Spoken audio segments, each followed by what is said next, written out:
I have seen Spider-Man Homecoming, and I will be giving my review of it right now.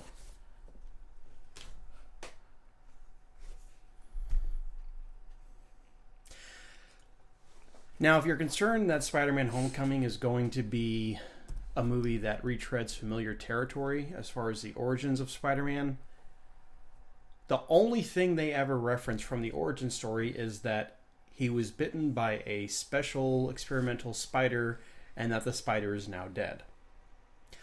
Which is an important note because that actually is what happened in the original comic, where spider bites him and then he kills it.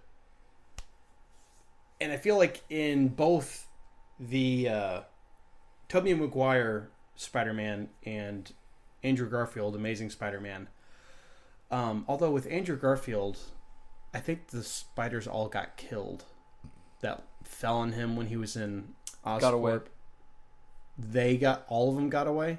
No, the one that bit him, it got away. Yeah, and that happened the same thing with the Sam Raimi films.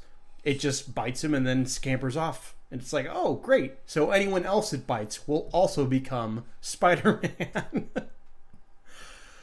So I think that's an important detail that the movie actually got. Well, I think the one for the Andrew Garfield one,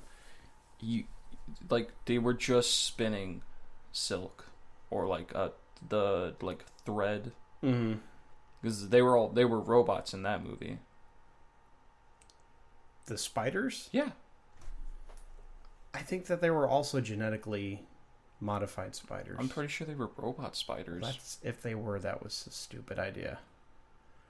Because how does a robot spider bite you and then alter your DNA or give you... No. I mean, one dude fell in a eels. vat of eels and then became an electric man. There was nothing special about the eels. But didn't get any eel powers. Yeah, well... Who uses eels to power? That's like something that Team Rocket would come up with. We're going to use eels to power our building, or Pikachu's. Like, who does that? There actually is an electric eel Pokemon.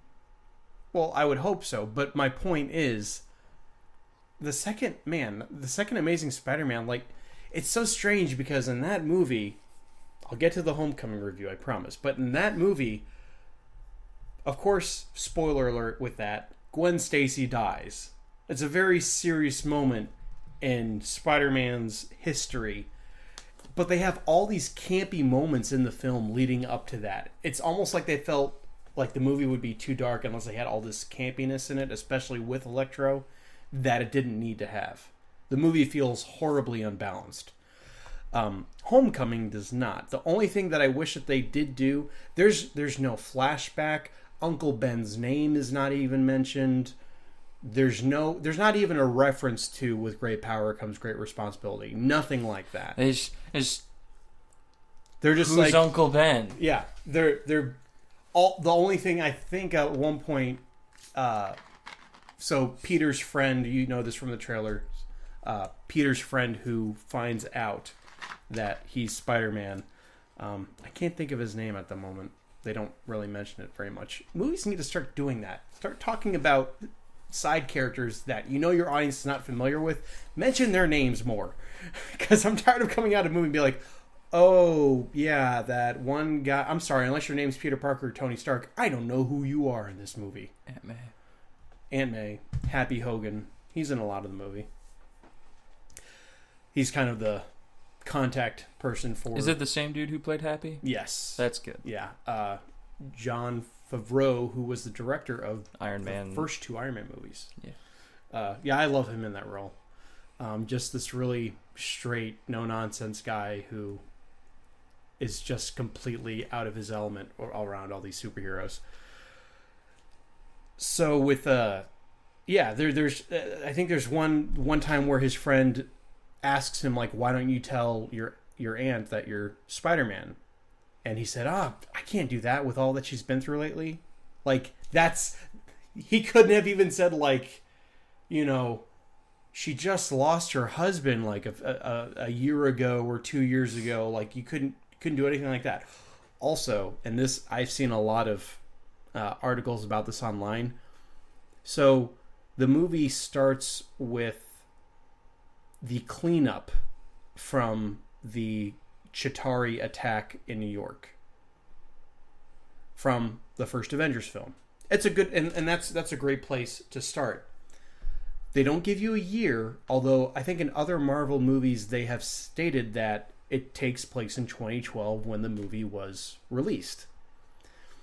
So it starts with that. It kind of gives you some an origin story for Vulture, the villain of the film, and kind of gives you his reasons why he becomes a criminal due to that.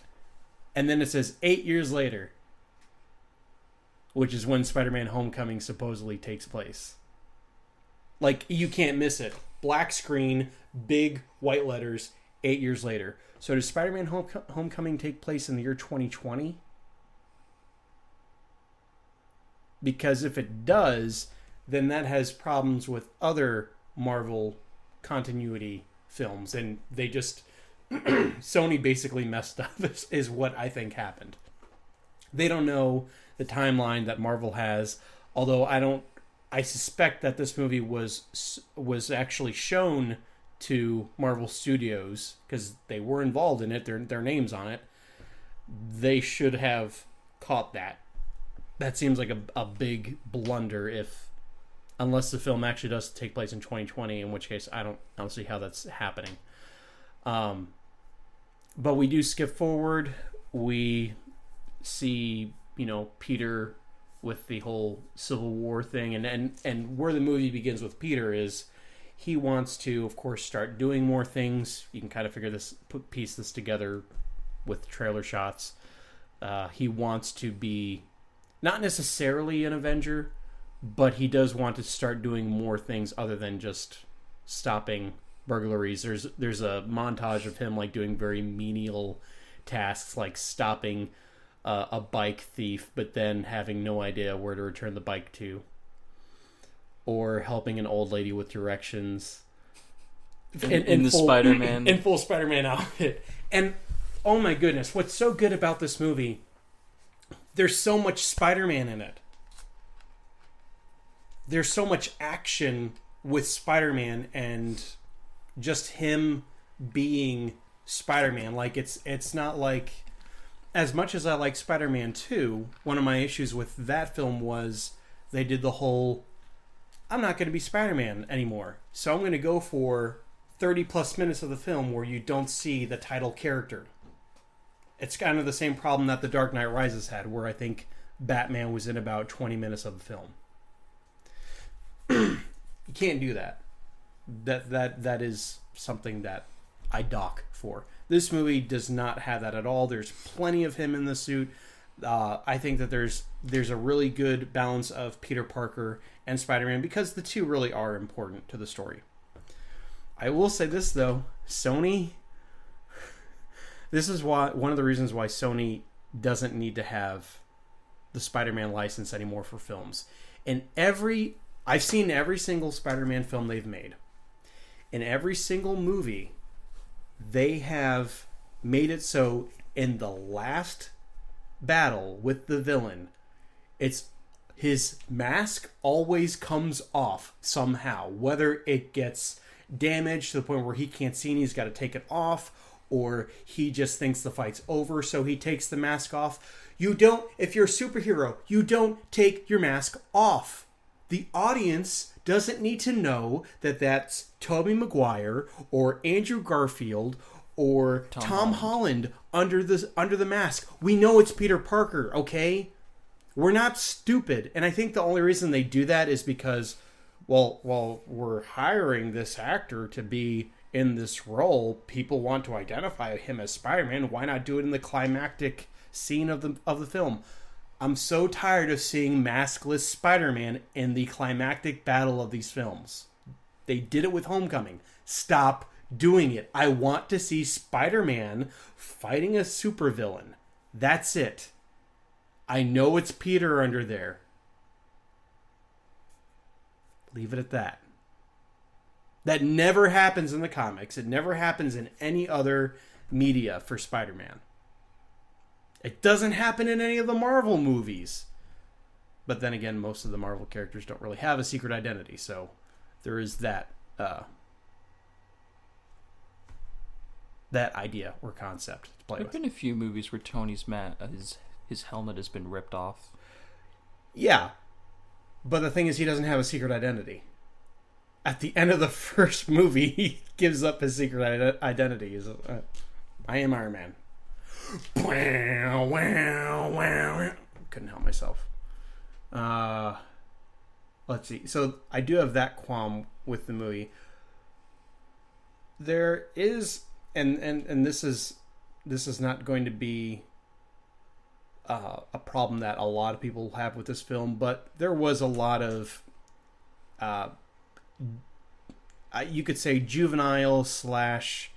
There was one joke in there. I'm not going to repeat it. That was just downright inappropriate for a superhero movie. Like, and it wasn't innuendo or anything like that. I'll say it was sexual in nature, and for a high school student to be making the joke, it's not cool. Not cool at all. If you see them, if you've seen the movie, you know what joke I'm talking about. It's a joke that his friend makes.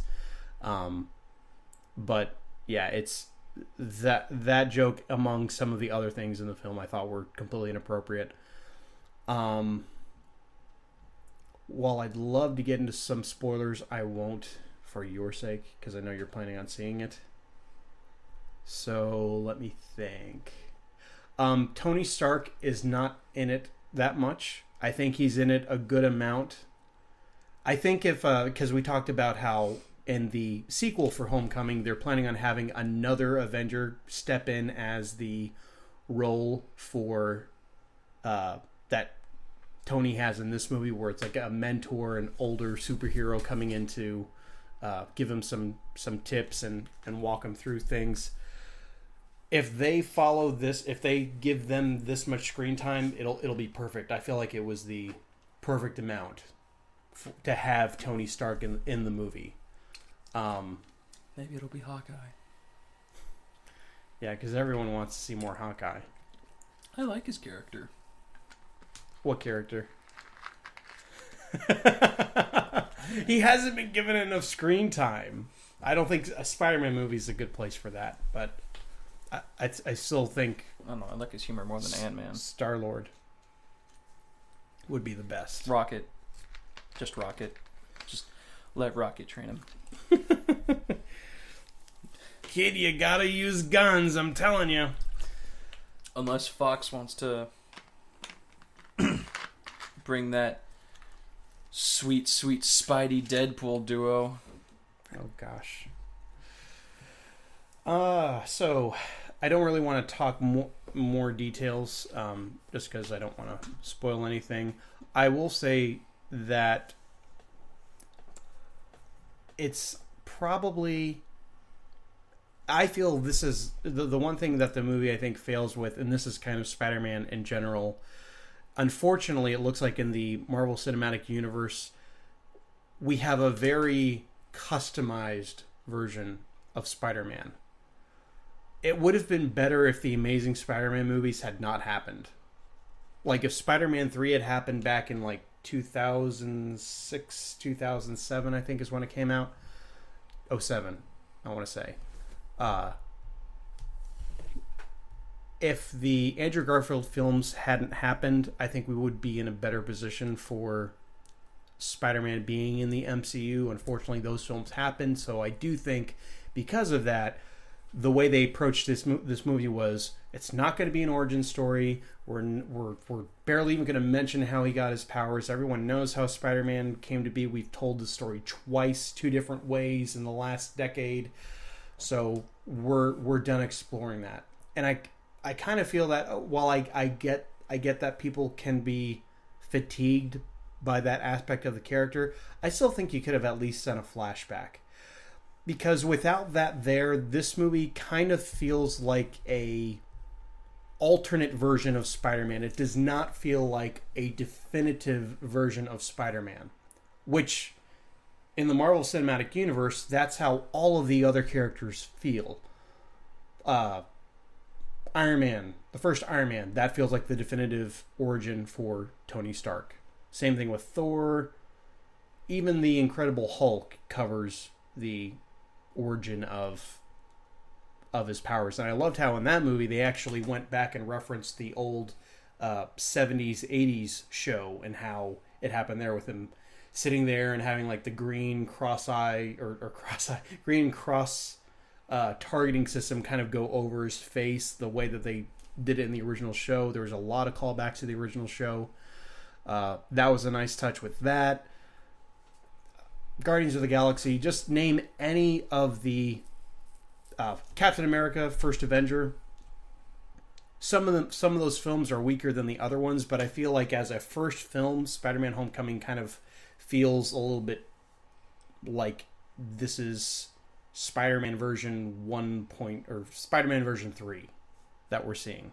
Well, yeah, it is. Yeah, but it's like unfortunate. with it's like the Batman movies, like how many times do we have to see Bruce Wayne's it's like I know parents? how Bruce's parents, get killed, and it sparks his, thing. I feel like was it in Batman v Superman that it like when it did like the opening credits, it did like his parents dying. I have no idea, but I wouldn't be surprised. Oh, I think it was that one that did it like that. That's fine. That's if you want to do it like that. Yeah, just do it quick. Just because with Batman, there's been like I don't know. There's been plenty of like animated Batman movies and normal Batman movies where it's like, oh, mom, dad, like yeah, I know how it happens. With Spider-Man, it's like. Yeah, I know. Uncle Ben, says a phrase and then he dies, and then it's like, oh no, Uncle Ben. It's like, was he a character, or did he just tell you a thing that you'll remember for the rest of your life, and that'll, be the basis of your actions? It's like, is that one? I'm glad that they did that because, again. It would have been the third time. No, this is the third time Spider-Man has been rebooted as a movie, just a movie alone. Not to mention the multiple TV shows and the comics. Like everyone knows Spider-Man. It's like everyone knows Spider-Man, everyone knows Batman, everyone knows Superman. Even if you're not like a comic nerd, or you didn't watch well, you probably watched the shows because you were a kid at one point. Like, you know how those three started.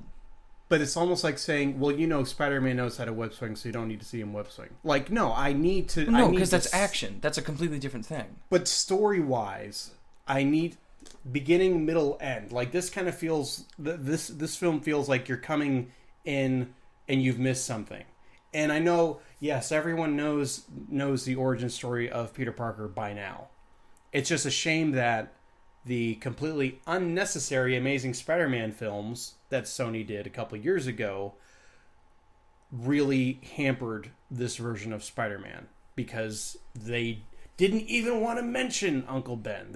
Which I'm fine with. Honestly, I'm tired of it. Like, I already know with great power comes great responsibility, whatever. And, like, Spider-Man's already been introduced to the Marvel Universe with the Civil War. So it's like, you can't go back before then because Tony's in it and he kind of tells him stuff. Like, no, flashbacks are the dumbest way to introduce story. Like Superman or Man of Steel, half the movie was flashbacks. And it's like, no.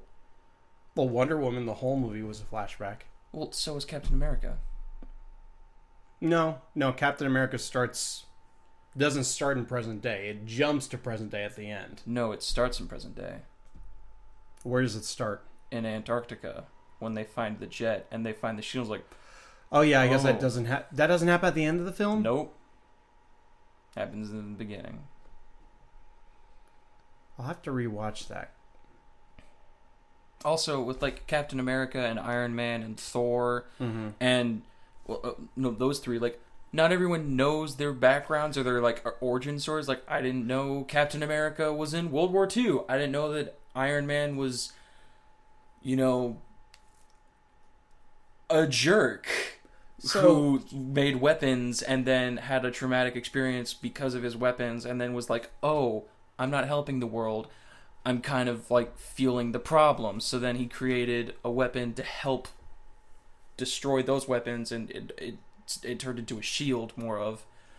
And then Captain America, that whole thing. Thor is just like, he's a Norse god, but then it's like, no, there's more to it in the comics. It's like, I didn't read those because Marvel didn't have a TV show back then, and I didn't read comic books ever. But like the Justice League and like Batman animated series and Superman animated series, like those were down. I knew everyone's like everything in the DC. Most of the main people. With the MC, with all the main people, they didn't really have shows or like movies back in the early 2000s. With the exception of the Incredible Hulk. Yeah, with Hulk, but his movie, even the Incredible Hulk, was before Iron Man 1. It came out same year. Came out like a really few come months out the same later. year? Yeah. Oh, well, it was bad. But the thing is that happened like 5 years after Ang Lee's movie, The Hulk, which also told the origin of Hulk. All they did for the Incredible Hulk is during the opening credits is they kind of give you an abbreviated version of how he gets his abilities. They could have done something similar to that with Spider-Man. Like you have to they didn't even talk about it. They talked about his spider bite and how the spider's dead. That's it. It was like a throwaway line, like not even, and the fact that you have his origin story is 2 stages. It's him getting his powers and then learning what he's actually supposed to do with them because he is so young. I mean, all we get here is a version of Peter Parker who's helping people just because he wants to help people. That's it? That's your only reason? Oh, well, I have an uncle. You can't get into that because we've already covered that in 2 other movie franchises. Like, that's a dumb reason, as far as I'm concerned, that's a dumb reason not to cover it. Well, everyone's tired of seeing us. Well, they also introduced him as a character. So they would have to do flashbacks, or they'd have to be like, here's this, here's modern time. I don't care. Well, because I'm 20 years old. I've seen 2 different Spider-Mans. I've seen like 3 different Spider-Man shows. I've played a few Spider-Man games. I know Peter Parker. I know his love life. I know what coffee he likes to order. I know the places he likes to eat. I know when he was born. I don't know, black. He's a teenager. Probably with cream and sugar. I don't know, a bunch of other weird crap. The point is, like, you know Spider-Man. You know who he is. And they already introduced him. And totally showed footage of him swinging around and saving people. I think that was unfortunate that Civil War is where he got introduced. I think that was awesome. I because in the what's it called, it's not Civil War, but the big one, is it Civil War? Civil War was, I mean, the comic, Spider-Man has a really important role in that comic book arc. And that's why they really wanted to get him there, because they were already thinking about getting him over into the MCU to be part of it. So they kind of were like, well, if we're going to do it, we can do it here. And they had an alternate role or alternate script for Civil War without Spider-Man. So, but it's so much better with him in it. And like, that's fine. This is the new Spider-Man. This is what you get to look forward to. A Spider-Man that's actually Spider-Man. And that's fine. But to not even mention the second inciting event for Spider-Man, it just makes it feel like this is Spider-Man alternate. This is not your definitive version of Spider-Man, for like every other character feels like in the Marvel Cinematic Universe. He just feels different, and it's not a difference that's really great, because with a character you have to kind of explain, like the Vulture. He's got like a 10-minute, 5 to 10 minute long explanation about why he does the things that he does. Peter, he's just a good kid. How many people really know the Vulture? The Vulture's never been used in anything. That shouldn't come into account. There are plenty of villains that we're planning on you guys having seen either Spider-Man 1 or Amazing Spider-Man 1 to find out what happened with Aunt May and his uncle. You don't have to see it. You already know.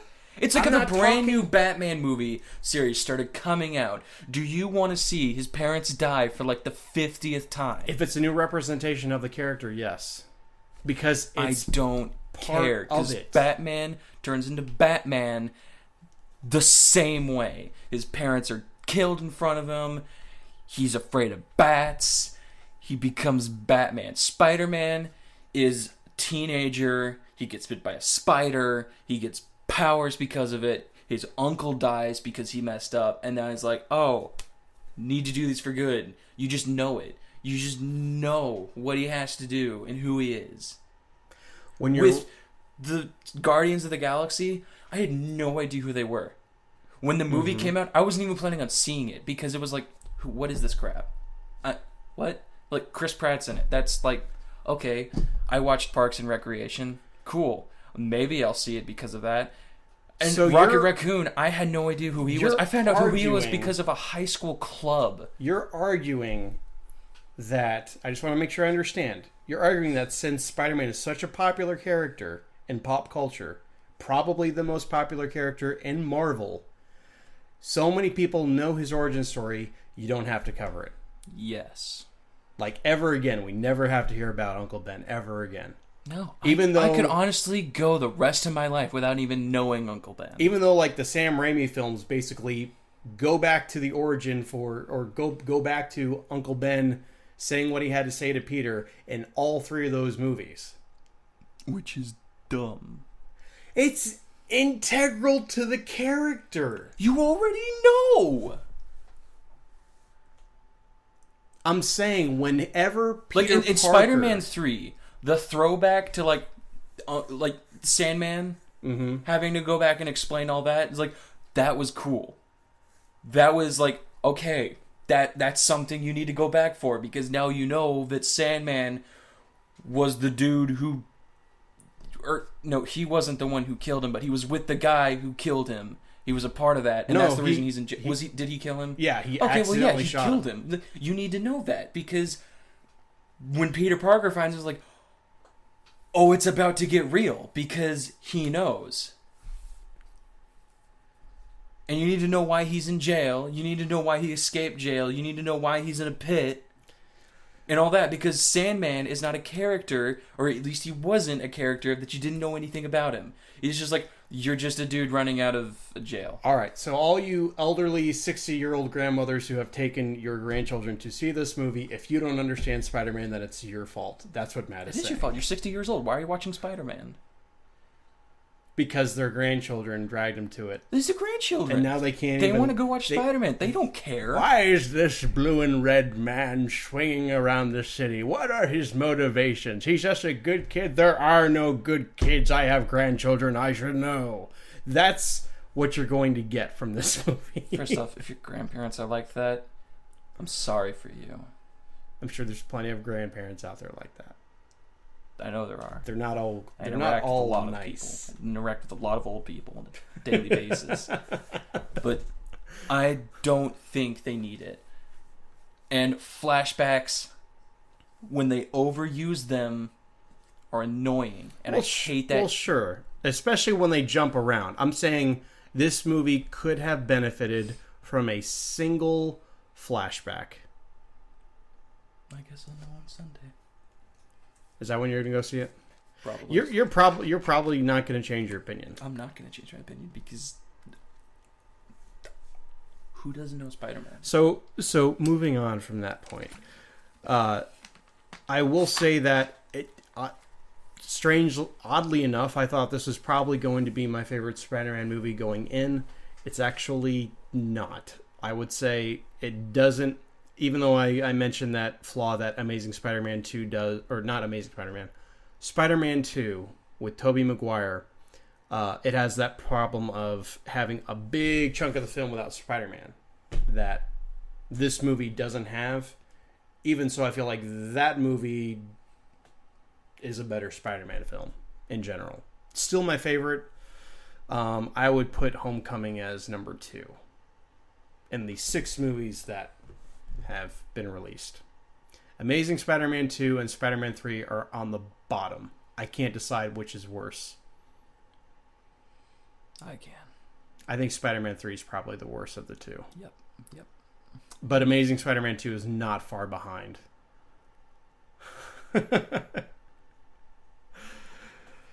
Oh gosh, did not like that movie. But there you go. Go see it. It's for do yourself a favor. And I'm going to tell you this right now. You have to sit through the credits for the end credit scene. There is a mid-credit scene which doesn't really do a whole lot. It has a cool little Easter egg in it. But the ending scene is perfect. Like, probably the best end credit scene they have done so far. I'll probably be watching it with my brother, so I'll already be having to sit there. He'll watch every movie at the end of it. Like every movie like that? Well, he really only goes to see superhero movies now. Oh, so well, you it's have to. You have to give the movie a chance to give you like 6 credit scenes like Guardians of the Galaxy 2 did. They were little short things anyway, but yeah, make sure you go to the end of the credits.